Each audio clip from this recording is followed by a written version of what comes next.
Hi everybody, my name is Jeremy Siskind. I'm the author of the book, Playing Solo Jazz Piano. I'm the author of the Jazz Piano Fundamentals series and also the Solo Standards for Piano series. And today I want to talk about the bebop scale. And I'm a decent person to talk about the bebop scale, but truth be told, I don't think that the bebop scale is essential. And I have a biased opinion because I did not learn about bebop scales until I was a teacher. I was never taught it in school. I never learned about it. But now that I do know about it, about the various types of bebop scales, I can see why it might be useful.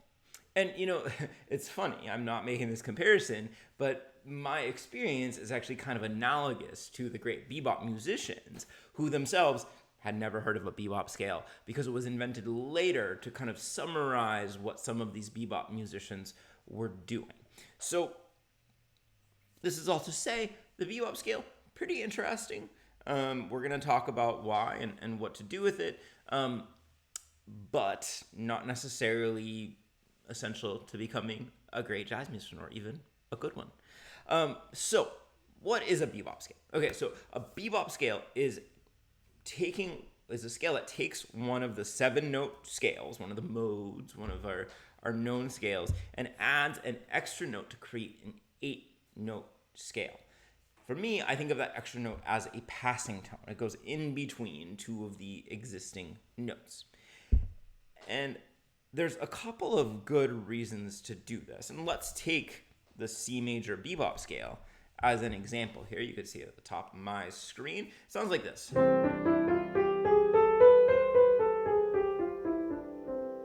Okay.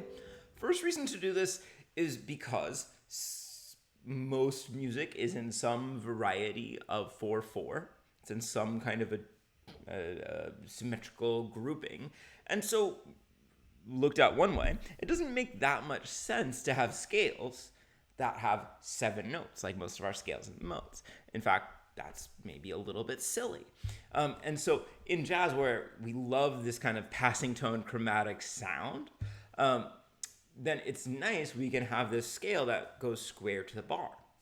The other thing, so that's number one, 8 notes, 8 notes in a measure, right? So it kind of works out. If you're counting 1, 2, 3, 4, you get 1, 2, 3, 4, and you start just where you left off. And 1, 2, 3, 4. So it's pretty logical. It makes sense. The other thing that's rhythmically important is that in general, in basically any kind of music, including jazz, we like to put notes from the chord on the stronger beat and notes not from the chord, which we could call non-chord tones, on the weaker beats. So when we play this as eighth notes, or as quarter notes for that matter, the notes that end up falling on the beat are the root, third, fifth, and sixth of the major scale. You could ask why not the seventh, and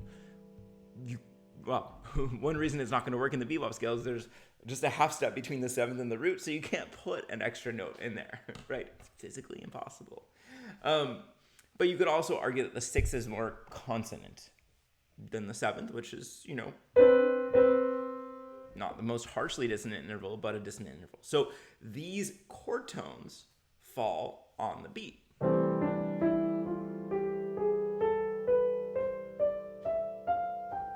And therefore it's pleasant and it's teaching you some good habits as you play the scale. The other nice thing about having an even number of notes in the scale is that it separates it, like I said, between chord tones and non-chord tones. We've been focusing on the chord tones, and if we put these 4 notes together, they're forming a C major 6 chord. Some of you might be familiar with this famous formula, whatever you want to call it, that's somewhat associated with Barry Harris. And if we take the 4 non-chord tone, the 4 even numbered notes of the scale, we get a diminished chord, which we call D diminished, we could call B diminished. Diminished chords can be named a lot of different kinds of ways. And so by having the scale, we now have these 4-note chords which can beautifully be used to harmonize any note of the scale, so that if I'm playing a C melody note, I'm going to harmonize it with the other chord tones from C. Let me see if I can show you this. Ooh, this is running weirdly slowly. All right, I'm not going to show it to you right now. Great. But here I can. Here we will do this. Wow, it's all running so slow. I think I just did an update on this. All right, it's freaking out on me. Here. There we go. You can see that I have C on top, and it's harmonized with the 4 chord tone notes. If I go to D, it'll get harmonized with the 4 non-chord tone notes, etc., etc. So that this kind of guides us into how we want to harmonize each of these chords, each of these melody notes, I should say. What in the world just happened? Wild. Technology has a mind of its own. The AI is out to get us. All right, so I kind of glossed over this because I've been using it as an example, but what I've written here is basically known as the major bebop scale. And the note that we've added to the traditional major scale is an extra passing tone, an extra chromatic note between the 5th and 6th scale degree. So in the key of C, G sharp. Now, for you pianists out there, I know a lot of people who watch this channel are pianists. This also is kind of an interesting fingering experiment. In scales, we generally alternate between a group of 4 and then a group of 3. Now we got 8 notes. In C, this is relatively easy. We can go 1, 2, 3, 4, 1, 2, 3, 4. So there's also kind of a nice parallelism there. 1, 2, 3, 4, 1, 2, 3, 4. C and F, C and G are now where the thumb is landing. As black key, white key patterns change, you might not be able to maintain quite so well that fingering. You might have to get more creative. I'm not going to go through all 12 keys, but at least for the C major bebop and for a lot of these white key keys, you could just go 1, 2, 3, 4, 1, 2, 3, 4, which is awfully nice. Okay, the C melodic minor bebop scale is exactly the same as that major scale, except it has a flat third, right? And melodic minor is generally going to be used with tonic minor chords, so C minor 6. And here, if we create these 2 chords from the odd number and even number notes, we get something very similar to what we got previously. With the major bebop scale, we get now a minor 6 chord and a diminished 7th chord. I feel like I'm going to play sing, sing, sing.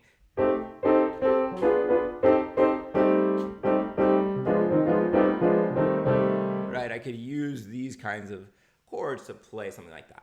So melodic minor bebop sounds like this.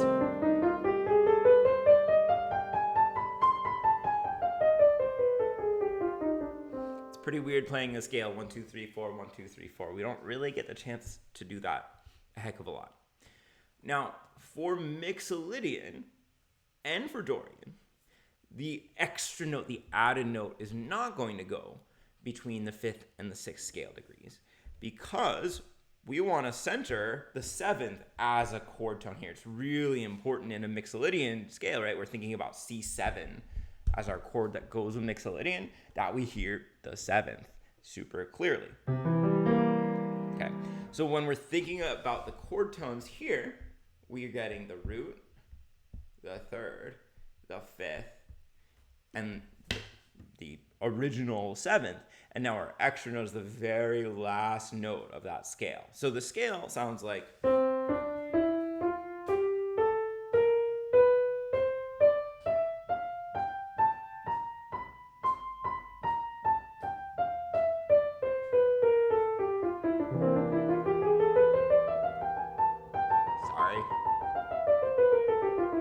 Really not used to this 1, 2, 3, 4 fingering, doing a bad job for you.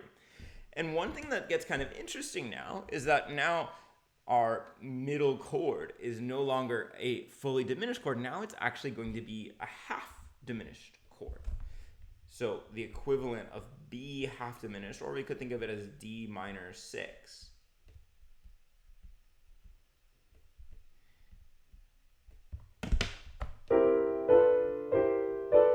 One of the things that's so satisfying about playing through these bebop, chords is that there's no notes shared between them. And that's one of the things that makes them such just absolutely excellent passing chords is that they're totally original from one another. They don't share any notes. So it's this really nice sensation when you're playing them of moving from one to the other.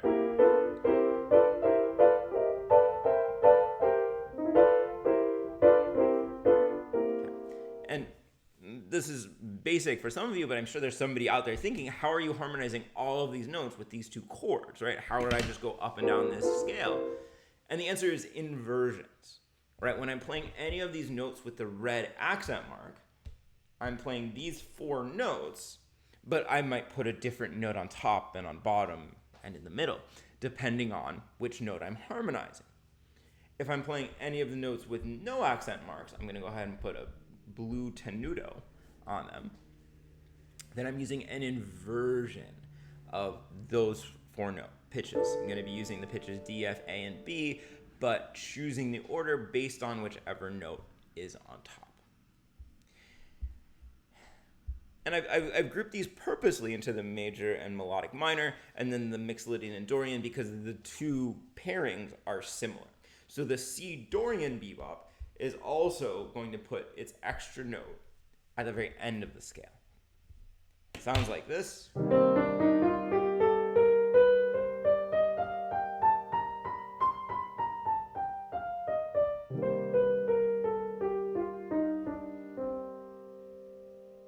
One thing that you might find interesting is that this is not just a mode of the major bebop scale, right?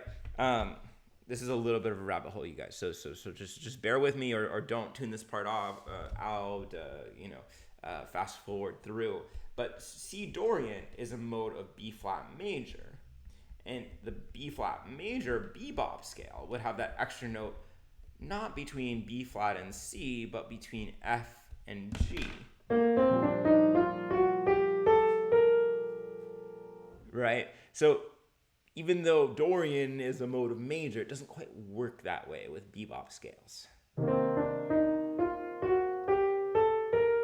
We'd end up getting something a little funky if we tried to make a mode of the B flat major bebop scale.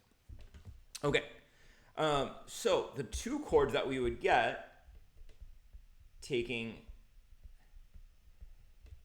the chord tones and the non-chord tones are again going to be this half diminished chord, B half diminished, or D minor 6.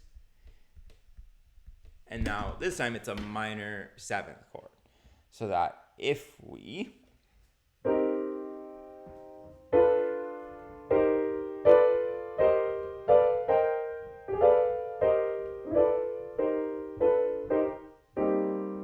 want to harmonize beneath these melody notes,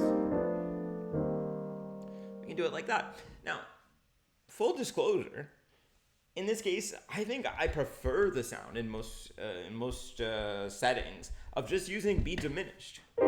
It also does not share any notes with C Dorian. Right, the difference is this has an A flat rather than the A natural. So, take that for what it's worth. Are there other bebop scales? Maybe. These are things that humans are inventing for their own convenience. You can absolutely invent your own bebop scale for a sus chord or for, whatever it is that you want. And you can use this to practice. You can use it to improvise. It does instill some really good habits. All right. If this felt like a good level for you, Jazz Piano Fundamentals Book 2 might be of interest. There's a lot of good stuff at about this level, where you understand the modes, you understand scale, you're trying to get a little bit more of the jazz style. You might be ready for Jazz Piano Fundamentals Book 2. thank you so much for watching. I'm thinking right now about the cartoon Cowboy Bebop, of which I've never seen an episode, but the title fascinates me. So say something about a cowboy in the comments if you made it all the way to the end of the video. Thanks for watching.